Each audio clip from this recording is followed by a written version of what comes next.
In cities across the Philippines today, the masses marched again. They came to denounce corruption, to demand accountability, and to signal that government cannot take citizens' trust for granted. What stood out, though, was the contrast. Most rallies remained peaceful and dignified, while in some places, frustrations boiled over into clashes. Both parts matter. What are people fighting for? The demands are clear: transparency and accountability. Citizens are calling for full disclosure of government dealings, who holds contracts, how funds are used, what projects have been completed, and what projects are ghost or substandard. Justice for wrongdoing, not just token investigations, but real consequences for those who allegedly mismanaged or stole public funds. No more political shielding. Systemic reforms, better systems to prevent corruption, stronger oversight, honest procurement, fair awarding of projects, and protecting citizens from the fallout when public works are poorly done or entirely absent. Respect for democracy and the public good. Many protesters emphasize that this is about more than money. It asks about dignity, about protection of citizens rather than enrichment of officials, about safe flood control that actually works. Why did they rally on September 21? That's not a random date. September 21 is the anniversary of the 1972 declaration of martial law by then President Ferdinand Marcos Sr. That grim milestone looms large in the Filipino collective memory as a time when rights were suspended, dissent silenced, and institutions corrupted. By staging these rallies on September 21, protesters draw a symbolic link between past abuses of power and what they perceive as present betrayals. It asks a way of saying, we have learned, and we remember, we will not let history repeat itself.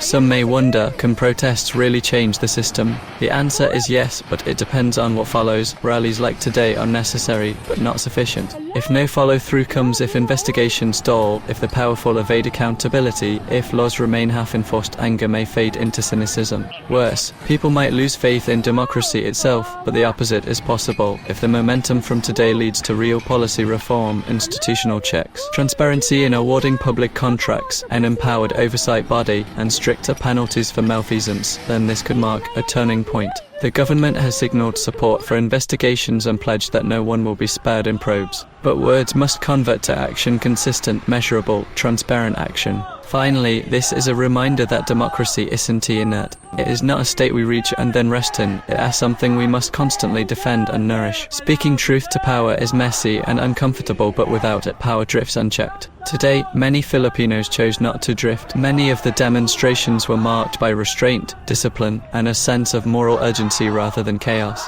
Here are some examples. In Cebu City, over 700 protesters peacefully gathered at Fuentesma and along Colon Street. Religious groups, students, labor sector members, all united in a calm, orderly march. There were no reports of vandalism or violence. In the Visayas region, multi-sectoral and church groups held pro-rallies and indignation marches despite downpours. In Bacolod, marchers brimmed with anger, but held up placards and chants, calling for resignations and prosecution, yet staying non-violent. Even the smaller protest actions in Cebu, where students draped black cloths, held solemn processions, carried umbrellas, posters, and voiced condemnation of alleged misuse of flood control funds, were described by local police as peaceful and well organized. These peaceful protests show something important: citizens can be enraged without being destructive. They can raise their voices without lowering their character. That discipline enhances the credibility of their demands. It also places moral pressure on authorities to respond responsibly rather than resorting to heavy-handedness. That said, not all parts of the day remained calm. A few violent incidents underscored how fragile such assemblies can be under crowds, provocation, or overwhelming tension. Key instances: in Manila, near the presidential palace, about 17 individuals, many wearing black and face masks, set fire to tires of a barricade truck and hurled rocks at riot police. This occurred in a separate area from the major peaceful assemblies. Similarly, walls and other infrastructure near restricted zones were vandalized by some protesters who broke away from the main march. Police responded with arrests and, according to some reports, tear gas. These clashes, though localized and relatively small compared to the size of the overall mobilization, threatened to shift the narrative. For many, violence becomes what sticks in headlines, potentially overshadowing the broader, peaceful majority. The rallies of September 21, 2025 are more than protests, they are a demand for ethical reckoning. They say the people will no longer accept that flood control projects to protect lives and livelihoods become fodder for corruption.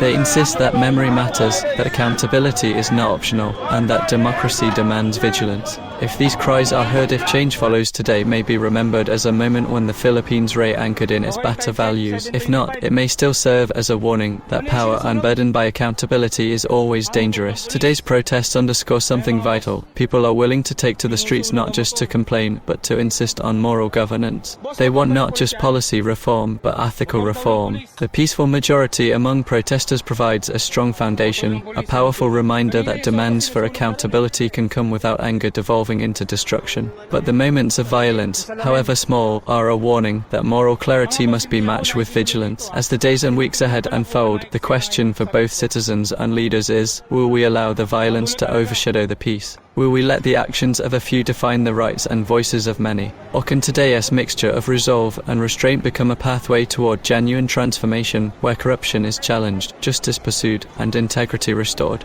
If the spirit seen in most of today's rallies persists, disciplined, vocal, urgent, then there is hope. But to realize the hope, both protesters and authorities must act with responsibility, conscience, and respect for the dignity of all.